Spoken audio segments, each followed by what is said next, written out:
If I told you that the best genre in all of anime was Isekai, you'd probably laugh in my face. After all, there are countless videos explaining why Isekai is flaming hot garbage and why the many shows of this genre aren't worth watching at all. For the most part, it's pretty rare to find anyone defending Isekai whatsoever. So here I am, ready to explain why almost 10% of every season for the last handful of years has been comprised of mostly depressingly shoddy Isekai, why it is and may always be popular, and why Isekai is, without a shadow of a doubt, the best genre in all of anime.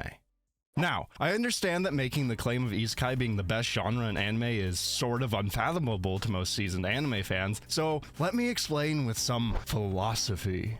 For example, the reason people have different opinions on what shows are the best is not because there are multiple best anime, but rather that they judge the shows based on qualities that they individually value. Imagine for a second that instead of anime, we're talking about cars. Most people will have different opinions on what car is the best based on their own needs, preferences, and circumstances. Some people only need a commuter, some need space for kids, some need a work truck, and many just need something to meet a specific price point. Depending on which of these and many other possible factors one needs to take into consideration, we can then understand the measuring stick for what we could be able to consider the best car. And if we wanted to decide the best car of all time, we would need to all agree on the factors by which we would be measuring the options. Furthermore, and getting back to anime, two people believing different shows to be the best does not mean that both are objectively the best, nor does it mean that truth is subjective. Rather, it is objectively true that person A believes that Bakemonogatari is the best anime, and person B believes that Chainsaw Man is the best anime. Neither's personal preferences have a direct bearing on what is objectively best, but rather what is best to them.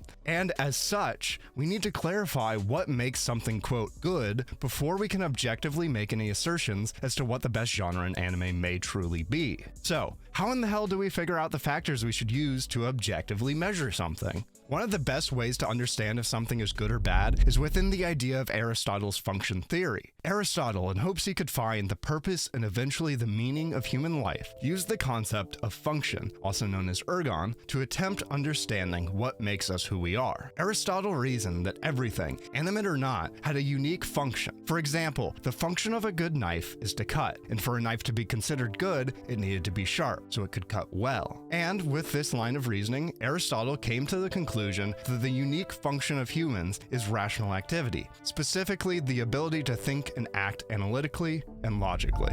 Using this line of reasoning, we can come to understand what the purpose of anime may be, and thus be able to answer what genre could be considered the best. So, what is the purpose of anime? Is it to tell a good story? To be funny? To teach a lesson? Perhaps to have the best animation, voice acting, and sound design? To be frank, it's none of that. The real purpose of anime, much like most forms of fictionalized media, is simply to be entertaining. All of the prior listed reasons are virtues of anime that give it a way to achieve its purpose. They are the sharp blade to the knife's cut. Now, having a way to measure what makes an anime good or bad, we can figure out what genre is best in accordance with that purpose. Here enters the principle of utility. This is the idea that things are to be judged by the amount of good or bad that comes from them. For example, your father's old watch that no longer works anymore does not have any physical use because it cannot tell time. That being said, perhaps the watch brings back good memories and has values in the sentiment that it holds. If this watch brings you joy, then it has higher utility according to the principle of utility. Even if this watch may never serve its purpose as an object, the fact that it can bring happiness means it's good.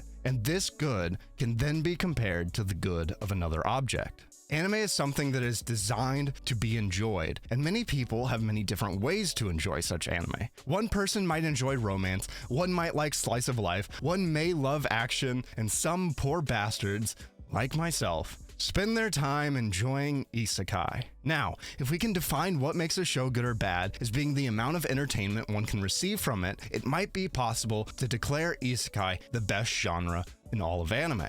I mean, clearly people like it. There's no way so much would come out if people were not watching it and didn't enjoy it. Though, to say that Isekai brings more utility than any other genre is gonna be hard to explain. See, there's more to Isekai than just power fantasy and shitty plots. The reason many people tend to like Isekai is because of exactly what the name means in English. The idea of another world is intriguing because it can bring about so many experiences that cannot be seen in the real world. Oftentimes, the fact that most Isekai happen in very similar fantasy worlds is used as a way to explain how the stories are boring and lack creativity. And while that may, in some sense, be true, there is an almost infinite amount of different experiences the characters can go through without being confined to the constraints of the real world. Sure, they'll likely become super powerful and surrounded by all sorts of waifus, but the mundane interactions and ways this come about are what makes these shows interesting and enjoyable. It's no secret that a lot of isekai tend to be seen as, or clearly are, self-insert stories that appeal to people who wish that they could be in a similar situation. And while these people may be in need of some grass touching, it doesn't devalue their gained happiness. In reality, there are many things in these shows that people do reasonably hope for. And no, I don't mean the power fantasy stuff. For someone in a bad place in life, like many of us are or have been in before, or someone who wants to sit back and enjoy the mundane and boring nature of these anime simply to relax and not have to dispense of the brain power needed when watching a political thriller, themes like true friendship, romantic relationships, a driving goal, a sense of purpose, and being freed of prior commitments such as debt or a shitty job, are all understandable reasons someone might wish to self-insert into the role these hardly distinguishable main characters find themselves in. I'm sure that if I were to ask anyone watching this if they wanted those such things I just mentioned, I would be hard pressed to find someone who doesn't want to live a debt-free, purpose-filled, and adventurous life. As it turns out, no matter who you are or where you come from, our struggles in this life are similar, and the hopes, dreams, and aspirations we hold are also similar.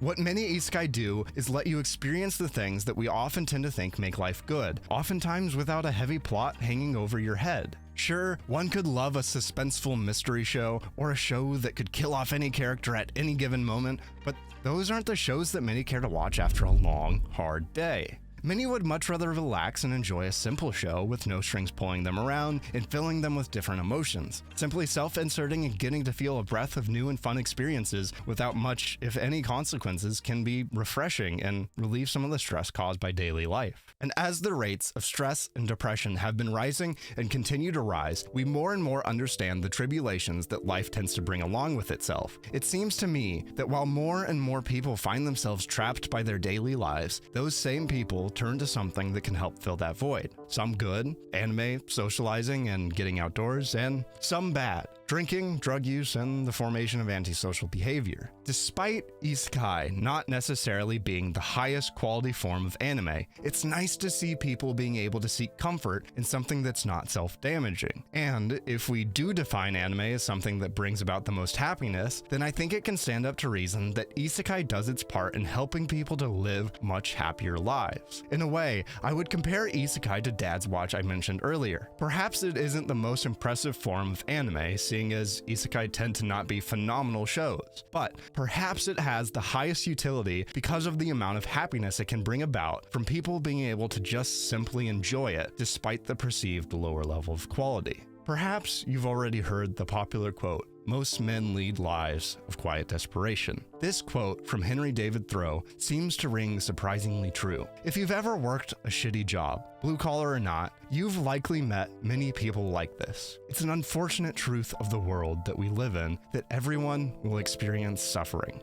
Even just the day-to-day can be draining, and it's nice to know that so many people can seek comfort in watching anime, getting to vicariously experience things that they may otherwise not be able to, and to hopefully build a growing motivation to work towards a life in which they can enjoy some of those same experiences themselves is what makes isekai a fantastically enjoyable genre for many people.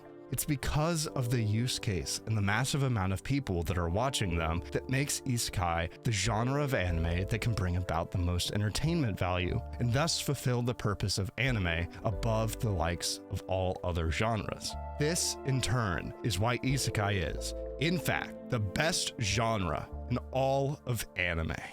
Thanks for watching.